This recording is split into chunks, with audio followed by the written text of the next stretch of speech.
Hello students, कैसे हो बच्चों। उम्मीद करता हूँ बहुत अच्छे होंगे, स्वस्थ होंगे और प्रसन्न चित्त होंगे। आज बच्चों हम बात करेंगे कुछ नंबर सीरीज की।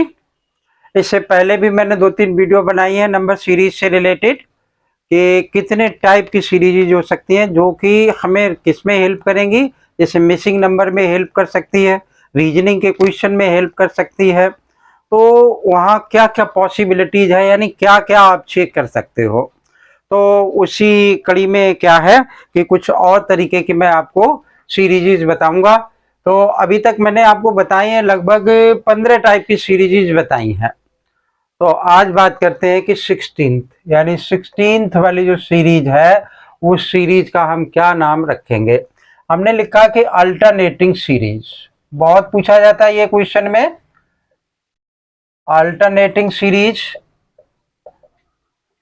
अल्टरनेटिंग बच्चों क्या सीरीज हुआ करती है कि लिख लेते हैं कि एन अल्टरनेटिंग सीरीज,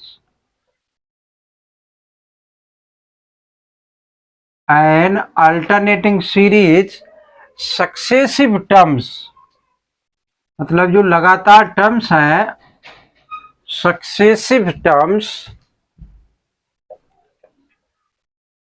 क्या करेंगी कि या तो इंक्रीज करेंगी या फिर डिक्रीज करेंगी। टर्म्स इंक्रीज डिक्रीज भी दोनों साथ हो सकता है, इंक्रीज एंड डिक्रीज। ठीक है, इंक्रीज भी करती है और डिक्रीज करती है अल्टरनेटिवली, अल्टरनेटिवली। ठीक है, तो हमारे पास दो पॉसिबिलिटीज हो सकती हैं अल्टरनेटिव सीरीज की। वो क्या क्या पॉसिबिलिटीज हो सकती हैं, आप दोनों चेक करेंगे किसी भी मिसिंग नंबर को फाइंड आउट करने के लिए।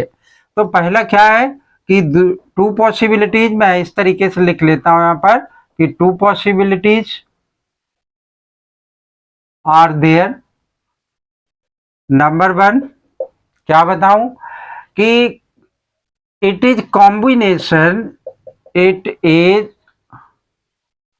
कॉम्बिनेशन, मतलब कॉम्बिनेशन हो सकता है, जुड़ सकती है of two different series, of two different series. अभी एग्जांपल लेकर के इसको एक्सप्लेन करेंगे।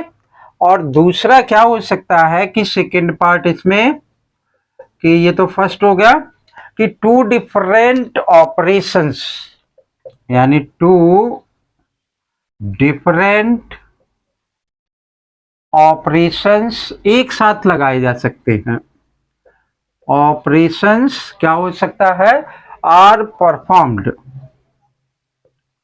आर परफॉर्म्ड सक्सेसिवली, यानी successive terms, successive terms, successive term आने वाली टर्म्स, अल्टरनेटिवली, अल्टरनेटिवली।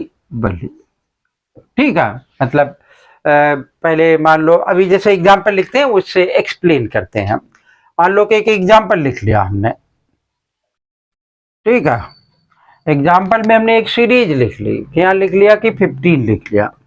ठीक है, 15 के बाद क्या लिख लिया, 14 लिख लिया, 19 लिख लिया, 19 के बाद क्या लिख लिया, 11 लिख लिया, 11 के बाद मैंने क्या लिख लिया कि 23 लिख लिया, 23 के बाद 8 लिख लिया। और फिर मैंने एक यहाँ पर क्या कर दिया कि फिल इन द ब्लैंक छोड़ दिया कि यहाँ पर आप क्या फिल करेंगे, इसी को कहेंगे मिसिंग टर्म।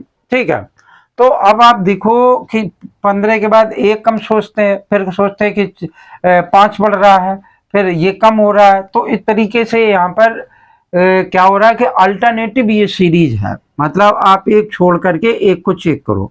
यहाँ से यहाँ पहुंचे 19 पर, 19 से पहुंचे आप 23 पर, और 23 से पहुंचे इस पर। ठीक है, ऐसे ही 14 से पहुंचे 11 पर, और 11 से पहुंचे 8 पर, और 8 के बाद में और आगे वाले नंबर पर पहुंचेंगे। तो अब यहाँ देखो कि 15 में 4 प्लस कर दिया मैंने, 4 इसमें प्लस कर दिया, 4 इसमें प्लस कर दोगे, प्लस का 4, तो यहाँ क्या आ जाएगा 27। तो 27 तो इसका आंसर हो जाएगा।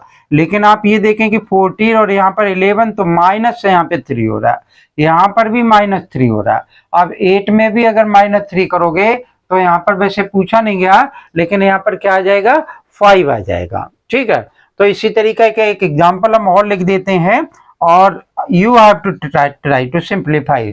ठीक है, नहीं आएगा तो आप कमेंट बॉक्स में जाएंगे और कमेंट करेंगे, तो हम आपको उसका आंसर बताएंगे।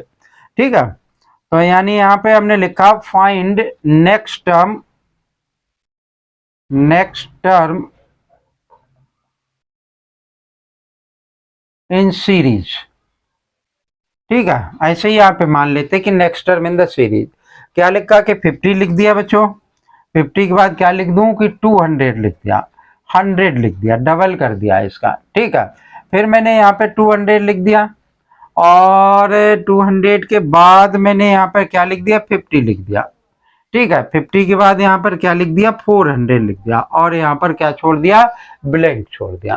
ठीक है, तो अब हमारे पास क्या होगा कि इसकी वैल्यू क्या होगी, ये आपको बतानी है। तो हम आपको अब बताते हैं, इससे बहुत ही इंपॉर्टेंट ये सीरीज है, इससे आगे की सीरीज क्या हो सकती है। ठीक है, तो pause the video and copy it, then we have write the series number 17।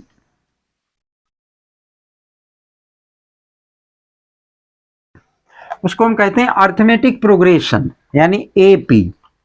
ठीक है, अर्थमेटिक प्रोग्रेशन। तो अर्थमेटिक प्रोग्रेशन क्या होता है, उस पर, यानी वो किस टाइप की सीरीज होती है, उस पर हम फोकस करते हैं। ठीक है, तो यहाँ हमने लिखा कि नंबर था हमारा 17। ठीक है, तो यहाँ लिखा हमने अर्थमेटिक प्रोग्रेशन।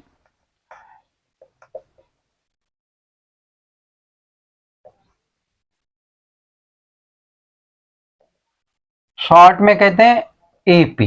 ठीक है, अब इसमें क्या होता है बच्चे कि अर्थमेटिक प्रोग्रेशन में इसकी जो जनरल सीरीज होती है वो क्या होती है, उसको ही लिख लेते हैं, उससे एक्सप्लेन कर लेते हैं कि जनरल टर्म्स जो होती हैं वो क्या होती है हमारी, ए प्लस डी, ए प्लस 2d और ए प्लस 3d, इस तरीके से ये चलता रहेगा, और लास्ट में आ जाएगा ए प्लस एन माइनस 1d के बराबर आ जाएगा। ठीक है, अब इसमें ए क्या है बच्चे, फर्स्ट टर्म जैसे दिखाई दे रहा है कि ये फर्स्ट टर्म है। ठीक है, और डी क्या होता है, common difference, common difference. Okay, इस पे अर्थमेटिक प्रोग्रेशन पे बच्चों मैंने बहुत सारी वीडियो डाल रखी हैं, आप चैनल को सब्सक्राइब करें और वहां देखें कि बहुत सारी वीडियो, बहुत इंपॉर्टेंट टाइप के क्वेश्चंस भी उस पे मिलेंगे। कॉमन डिफरेंस, और एन क्या है कि number of terms, number of terms. ठीक है, और ये क्या है हमारा, ये लास्ट टर्म है, ये किसके बराबर होती है, A N is equal to A plus N minus 1d। ठीक है, और एक सम भी होता है इसमें कि कुछ टर्म का सम निकालना, तो S N is equal to N by two A plus N minus 1d, या मैं ऐसा भी लिख सकता हूं इसको कि ए प्लस ए एन। ठीक है, ये 2-3 फार्मूले हैं जो कि इसमें अप्लाई हुआ करते हैं। तो अब एक एग्जाम्पल लिख लेते हैं कि किस टाइप का एग्जाम्पल हो सकता है। यानी यहाँ लिखा मैंने एग्जाम्पल, और क्या लिखा कि इन ए सीरीज, एक सीरीज दे रखी, क्या लिख ली जाए, 359। ठीक है, 359 के बाद 365। ये जो डी कॉमन डिफरेंस है ना, ये सब में कांस्टेंट है, मतलब 2 से या तो बढ़ेगा, वो डी से या तो बढ़ेगा, यानी एक फिक्स क्वांटिटी से ये बढ़ती रहेगी या फिर कम होती रहेगी।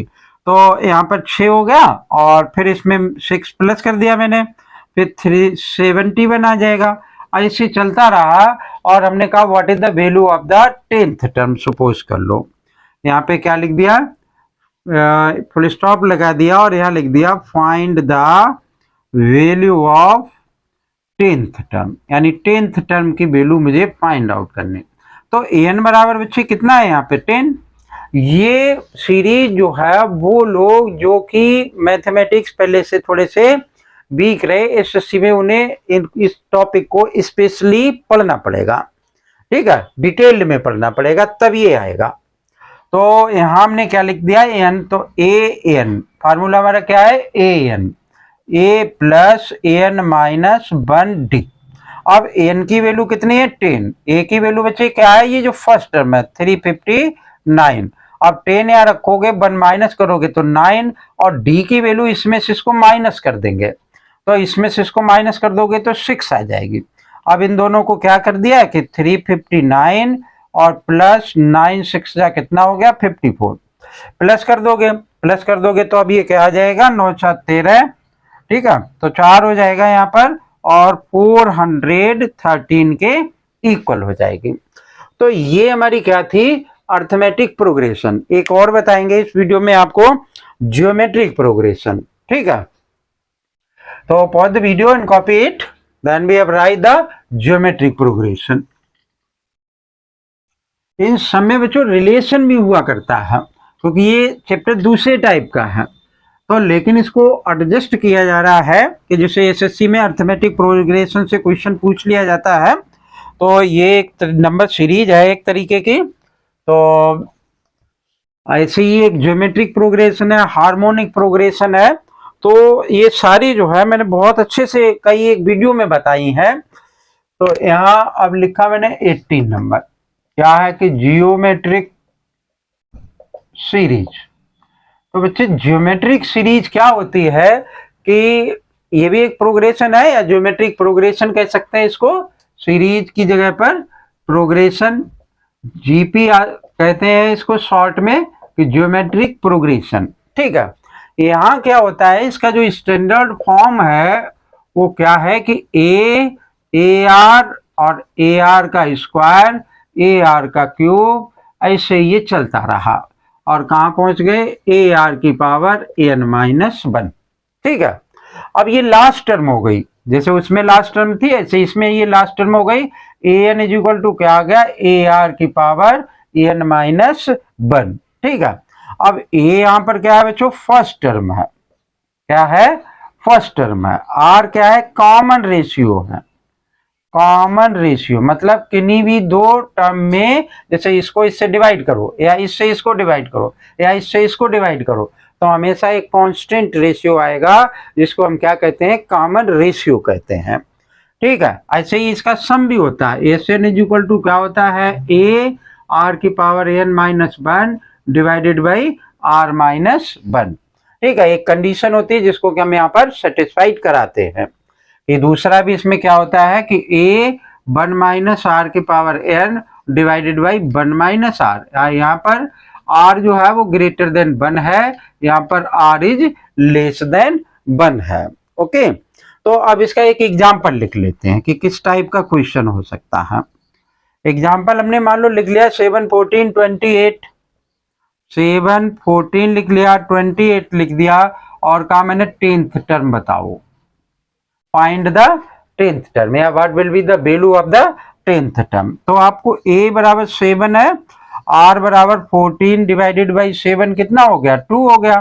किसमें वैल्यू डालनी है, इसमें वैल्यू डालनी है, यानी n की जगह पे 7 हो गया, a की जगह पे क्या, वो a की जगह पे 7 आ गया, r की जगह पे कितना हो गया 2, और 10th टर्म की वैल्यू निकालनी है, तो 10 माइनस 1, तो 7 इंटू 2 की पावर कितना हो गया 9। आप 2 की पावर 9 फाइंड आउट करेंगे और उसको 7 से क्या करेंगे, मल्टीप्लाई कर देंगे, तो किसकी वैल्यू आ जाएगी, 10th टर्म की वैल्यू आ जाएगी। सम अगर निकालना होता तो हम इसमें इस फार्मूले में वैल्यू डालते, ओके। तो ये कुछ थी सीरीज, और जो है उम्मीद है कि आपको समझ में आई होंगी। वीडियो अच्छी लगे तो जरूर लाइक करें, और वीडियो को बच्चों जब भी देखा करें तो पूरी वीडियो देखा करें। थैंक यू, जय हिंद।